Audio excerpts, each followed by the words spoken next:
আলাইকুম ওয়া রাহমাতুল্লাহি ওয়া বারাকাতুহু নাহমাদুহু ওয়া নুসাল্লি আলা রাসূলিহিল কারীম আম্মা বা'দ।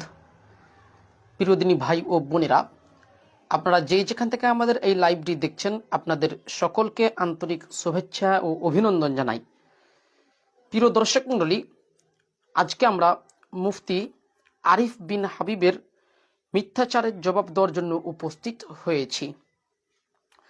প্রিয় দর্শক মণ্ডলী, মুফতি আরিফ বিন হাবিব শেখ আব্দুর রাজ্জাক বিন ইউসুফ হাফিজাহুল্লাহকে কেন্দ্র করে একটা পোস্ট করেছে।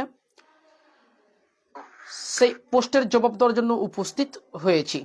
প্রিয় দর্শক মণ্ডলী, সর্বপ্রথম আপনাদেরকে আমি মুফতি আরিফ বিন হাবিবের একটা পোস্ট দেখাবো।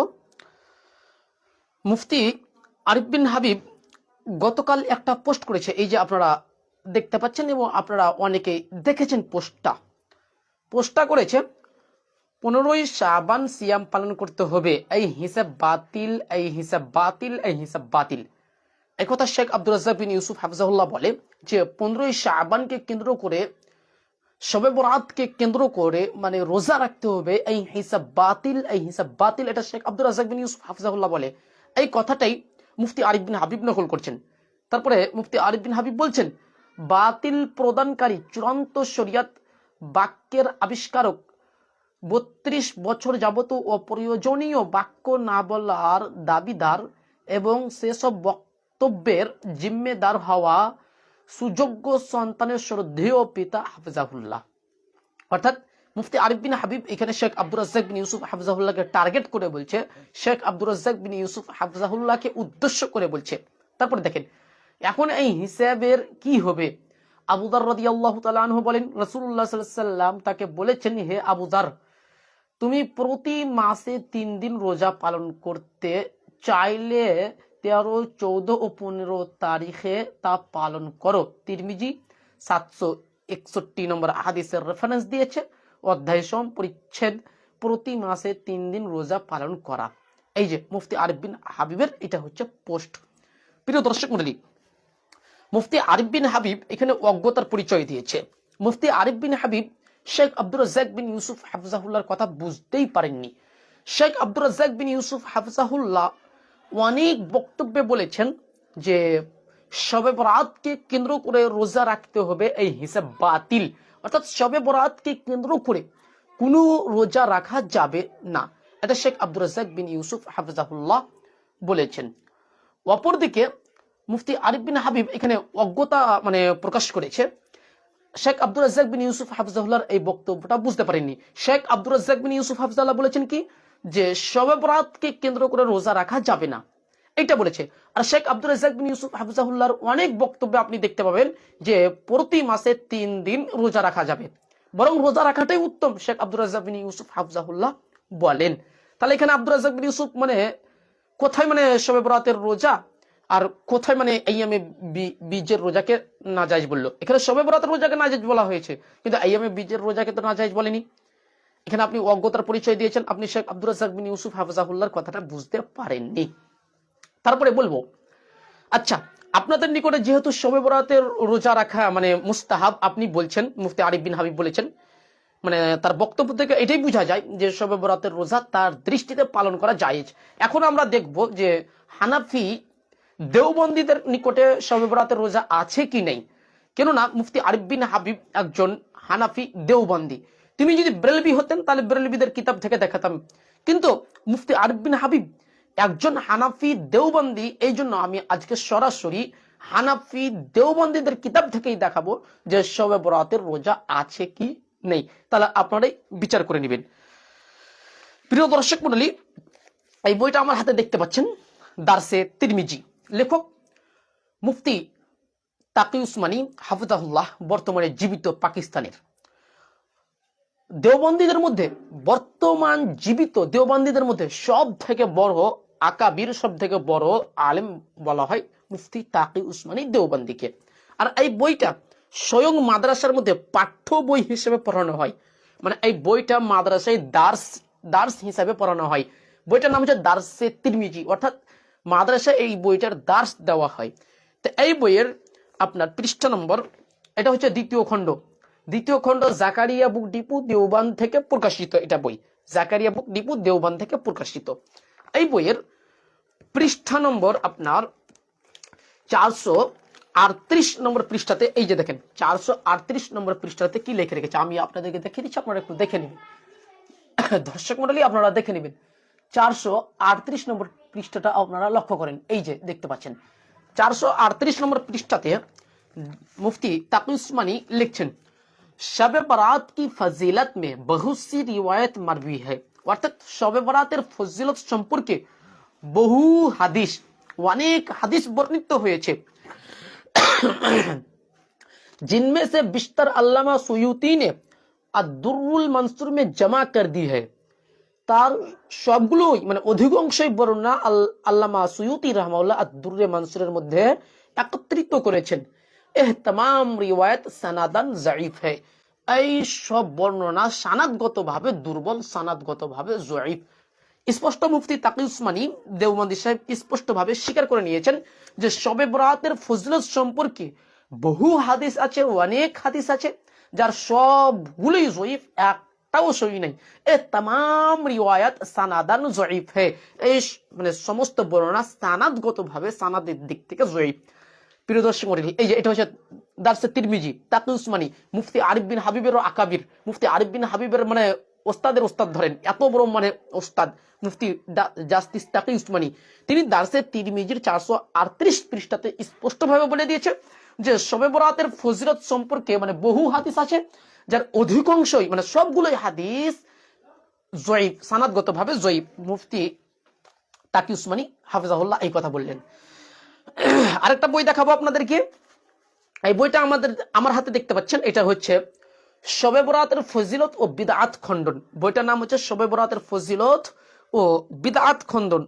এই বইয়ের লেখক হচ্ছে আমাদের ভারতবর্ষের বাংলা ভাষীদের মধ্যে সব থেকে বড় দেওবন্দি বলা হয়, সব থেকে বড় আলেম বলা হয় দেওবন্দীদের মধ্যে।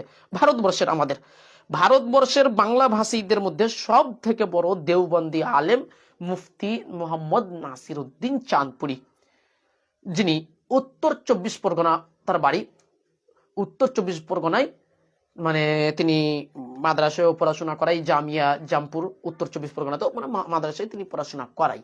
তা এটা তার বই শবে বরাতের ফজিলত ও বিদআত খণ্ডন।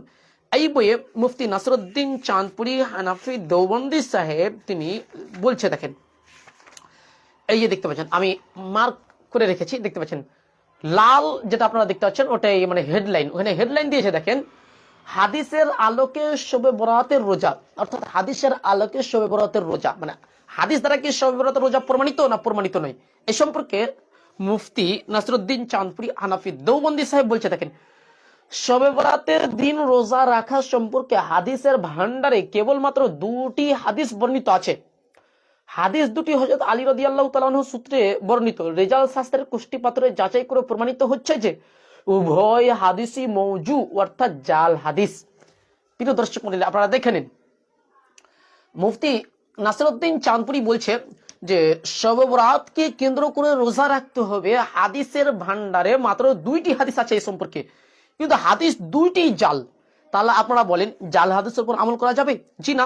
এই বইয়ের পৃষ্ঠা আমরা 28 স্পষ্টভাবে শবে বরাতের ফজিলত ও বিদআত খণ্ডন, এই বইয়ের 28 নম্বর পৃষ্ঠাতে মুফতি নাসিরউদ্দিন চাঁদপুরি স্পষ্টভাবে স্বীকার করে নিয়েছে যে শবে বরাতের দিন রোজা রাখতে হবে। এই মর্মে যতগুলো মানে হাদিসের মধ্যে এসেছে মাত্র দুইটি হাদিস এসেছে যে শবে বরাতকে কেন্দ্র করে রোজা রাখতে হবে, তো দুটি হাদিসই মুফতি নাসিরউদ্দিন চাঁদপুরি বলে দিয়েছে জাল। এবার বলেন আপনারা জাল হাদিসের উপর আমল করা যাবে কিনা? প্রিয় দর্শক মণ্ডলী চিন্তা ভাবনা আপনার উপরে দিলাম যে জাল হাদিসের উপর আমল করা যাবে কিনা। মুফতি তাকি শুনাইতে বলল জয়ীফ, কিন্তু মুফতি নাসিরউদ্দিন চাঁদপুরি আরো এক ধাপ আগিয়ে গিয়েছে। মুফতি নাসিরউদ্দিন চাঁদপুরি বলছে স্পষ্টভাবে জাল হাদিস, আর জাল হাদিসের উপর কোনো মাযহাবেই আমল করা জায়েজ নেই।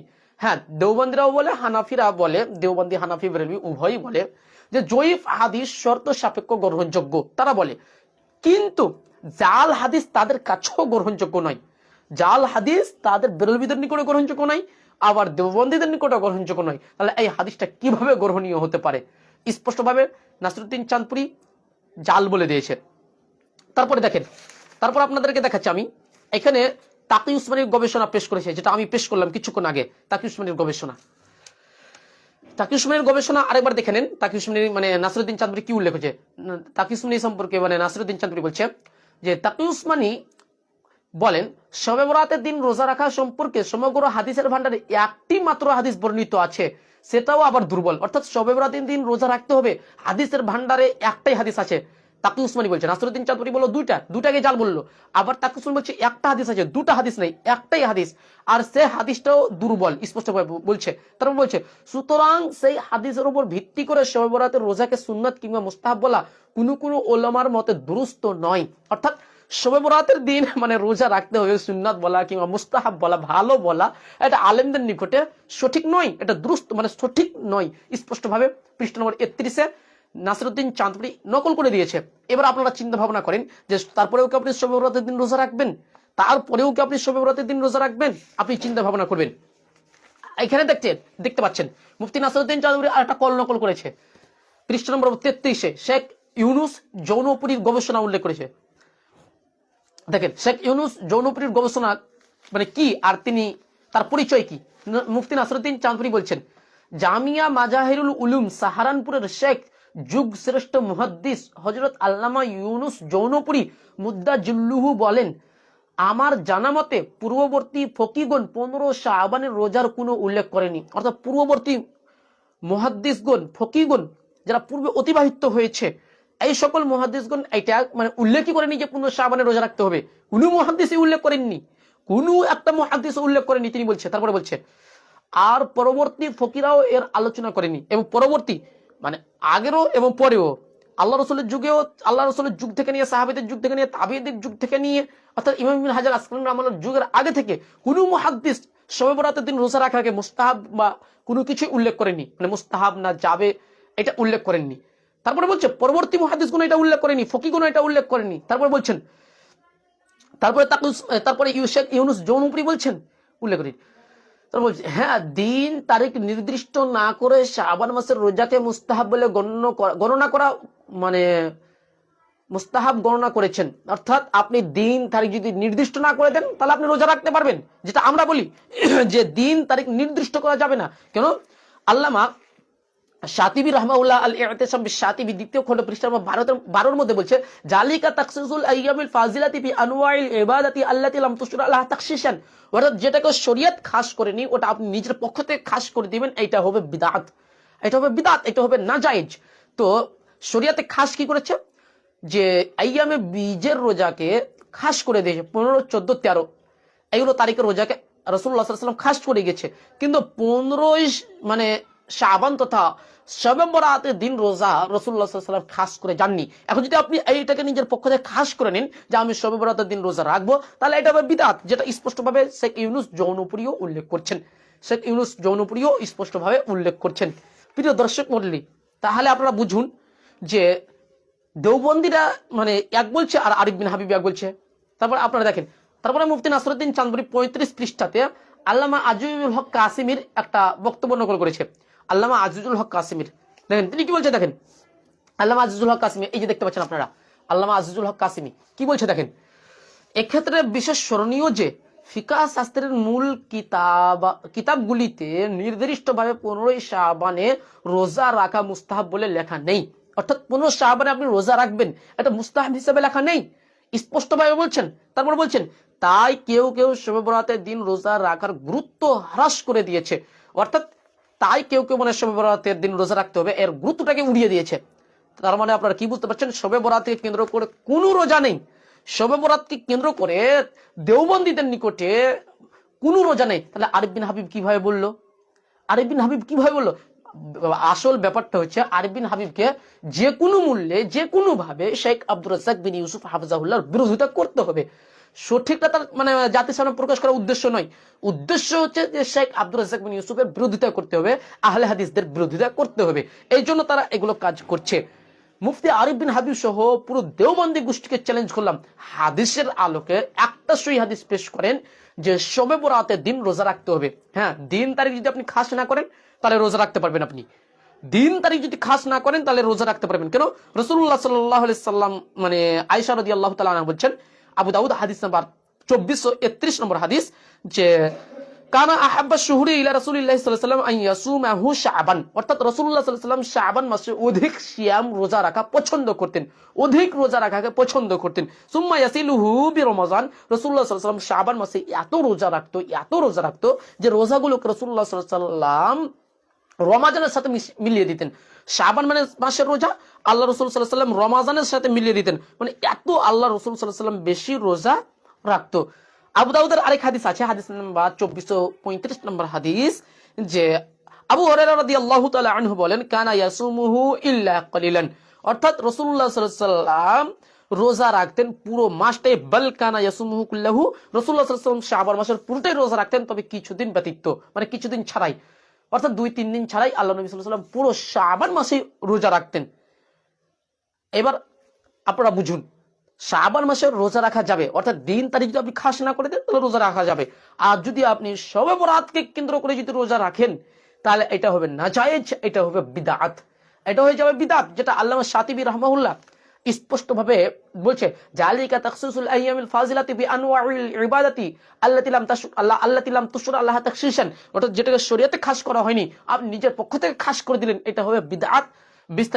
বিস্তারিত জানার জন্য আল্লামা শাতিবী রাহমাহুল্লাহর আল ইতিসাম বিশ-শাতিবী 2য় খণ্ড 12 পৃষ্ঠা দেখেন, স্পষ্ট ভাবে পেয়ে যাবেন। আল্লাহ সুবহানাহু ওয়া তাআলার নিকটে দোয়া করি, হে আল্লাহ তুমি আমাদের সকলকে সঠিক বুঝে তার উপর আমল করার তৌফিক দান করুন। হে আল্লাহ তুমি আমাদেরকে বিদআত থেকে দূরে থাকার তৌফিক দান করুন, আমিন। দর্শক মণ্ডলী, আপনাদের উদ্দেশ্যে বলবো, আমি যতগুলো রেফারেন্স দিয়েছি এখন সবগুলো আমি দেওবন্দীদের রেফারেন্স দিয়েছি, একটাও বেরেলভী কিংবা আহলে হাদিসের রেফারেন্স দেইনি, সবগুলো আমি দেওবন্দীদের রেফারেন্স দিয়েছি। আর যতগুলো আমি রেফারেন্স উল্লেখ করলাম সবগুলোর বক্তব্য আপনি ইউটিউবের মধ্যে পেয়ে যাবেন, তাদের চেহারাও আপনি দেখতে পারবেন যে এরা কোন সব আলেম।